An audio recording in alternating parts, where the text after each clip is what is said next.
Hey everybody, welcome back to the channel. Today we've got a really exciting video. This is a former Palantir employee and now the co-founder of Anduril, which is a hardware slash software defense tech company. I believe last valued in the private markets at around $7.1 billion. A very important company. They have a partnership with Palantir. They work together on a lot of different things, including the Lattice software that they both developed together.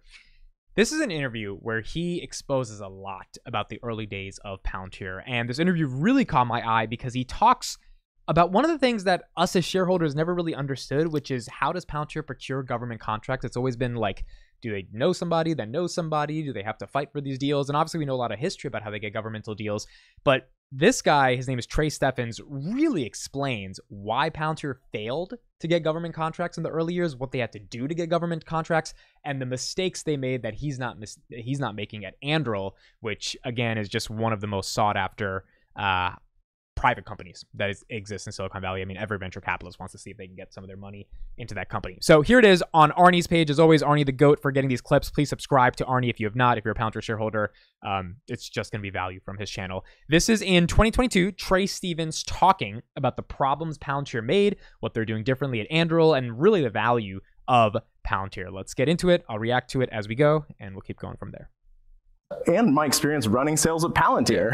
It's like, you know, you walk out of these demos feeling so good. You're like, oh, the customers love it. The end users love it. Like the soldiers on the field are like clamoring for it. Like even in Palantir's case, like the general who was running the command, which was General Mattis, by the way, wrote an urgent operational needs statement that he sent to Congress requesting Palantir. They said no, and they paid someone else $10 billion to try to build it from scratch. General Mattis! Palantir didn't own the narrative.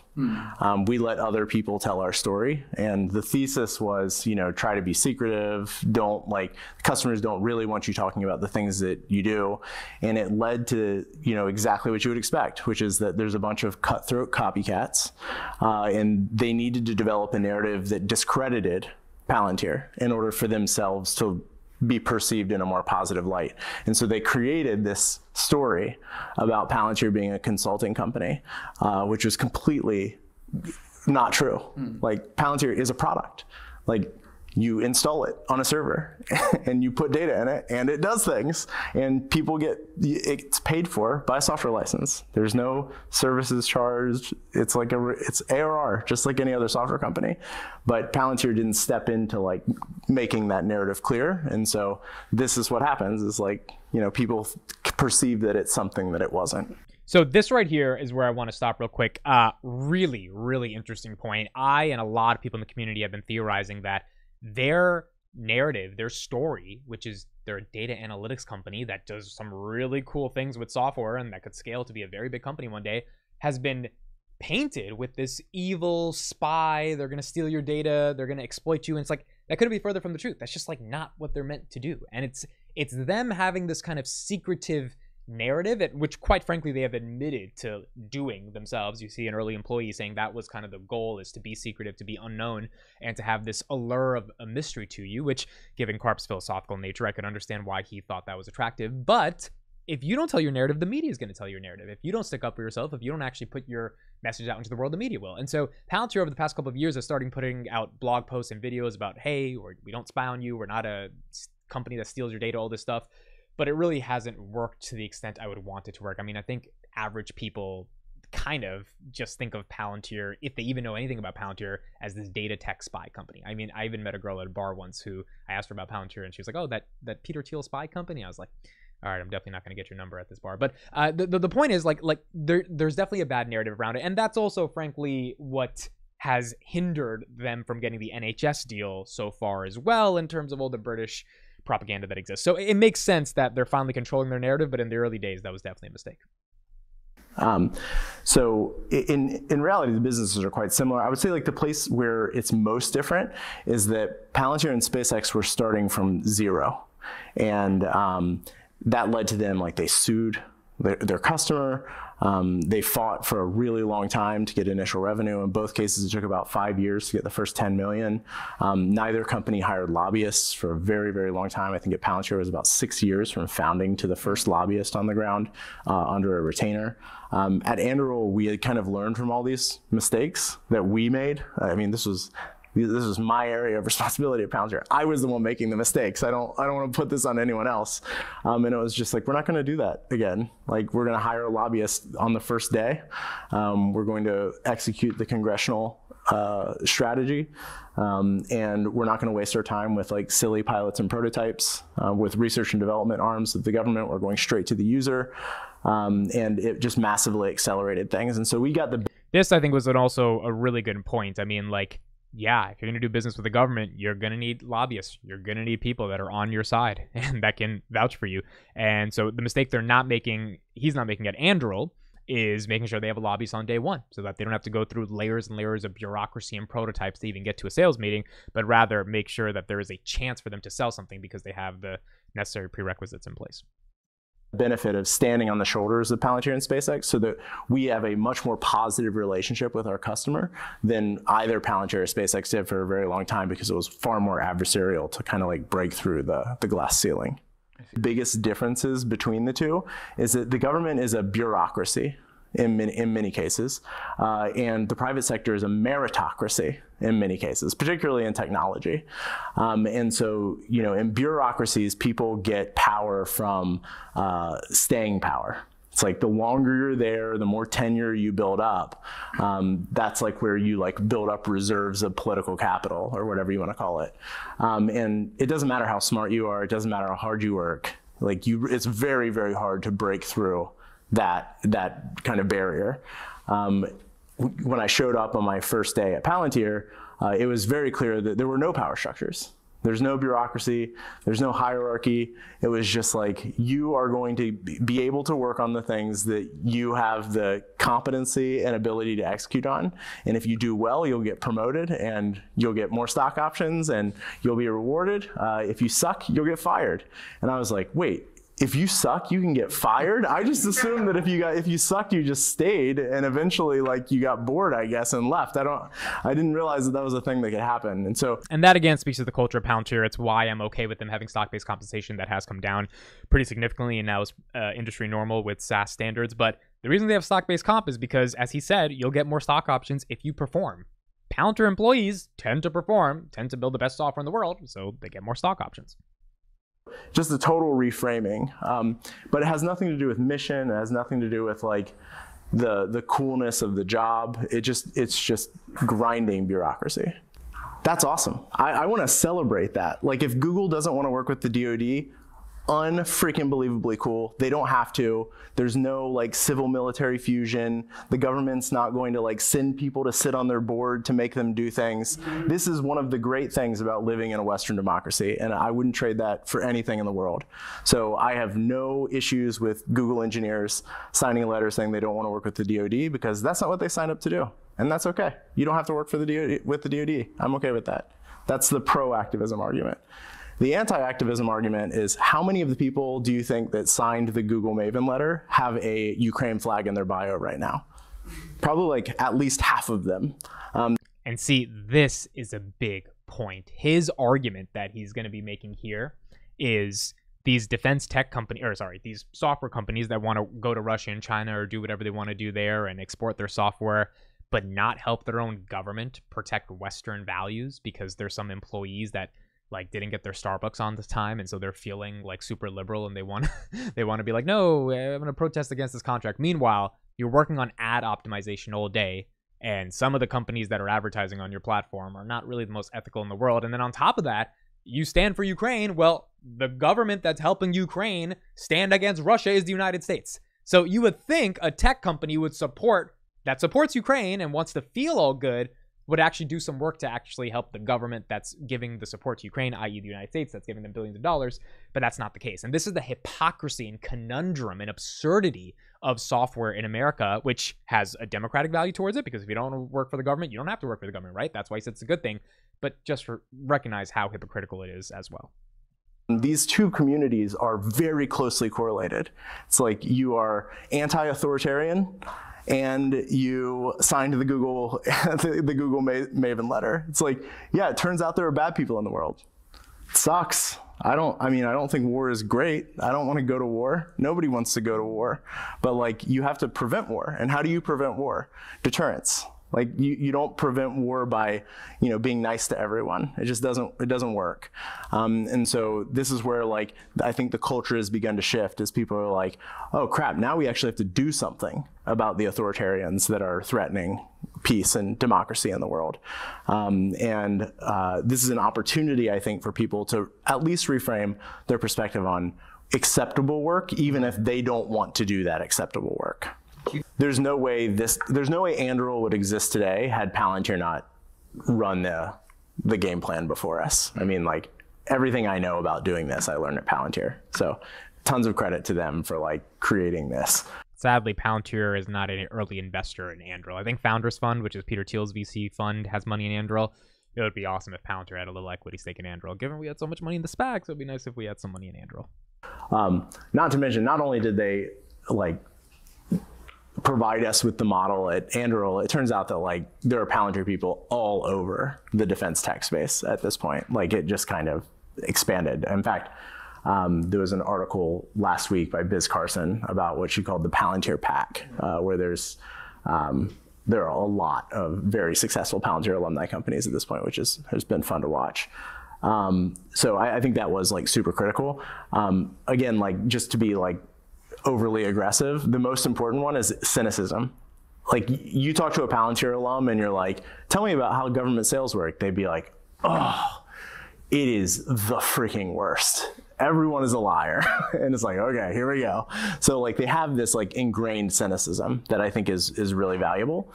I think there's also like the lesson we learned about how to do the squeeze. So I'll explain this. People usually try to sell to the user, right? This is like the idea is like the people that understand the problem best are the ones that are most likely to buy. The problem is that the people that are facing these problems in the government, they're not the budget authority. They don't have the ability to buy. So they have the ability to tell the people that have the ability to buy that they like something, but they can't actually pull the trigger themselves. And so, you have the user that's pushing up to their procurement officer or their budget lead or whatever. And then you have Congress and agency heads that are pushing oversight and their own demands on the department. And then the people in the middle are frozen, oftentimes. And you could like rant for days about how annoying procurement officers are, but like, I don't think they're bad people. They're just they're in a tough situation. Like, they're not using the things that they're buying. They also don't have unilateral authority to do whatever they want. So they're just kind of stuck. So what you have to do is you have to squeeze them. So you get the bottom to groundswell up and you get the top to push down, and then you continue putting pressure on the middle until finally it just like, it pops and you win.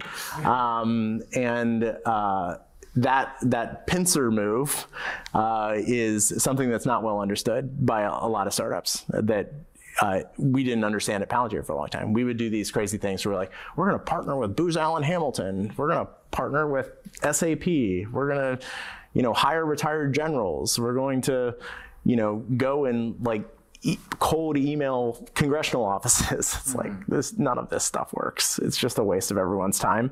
Eventually we figured out you have to hire lobbyists, and the lobbyists have to put a ton of pressure on the top, so that members of Congress are writing letters to the Pentagon saying like, hey, why are you guys screwing this up? We want you to like come and brief us at a hearing about the failures of this procurement office that isn't working. And then you have to have people that know the end user really well, which in Anduril's case is a bunch of young former military people that can go in and convince the groundswell to build. And then you push those things in parallel.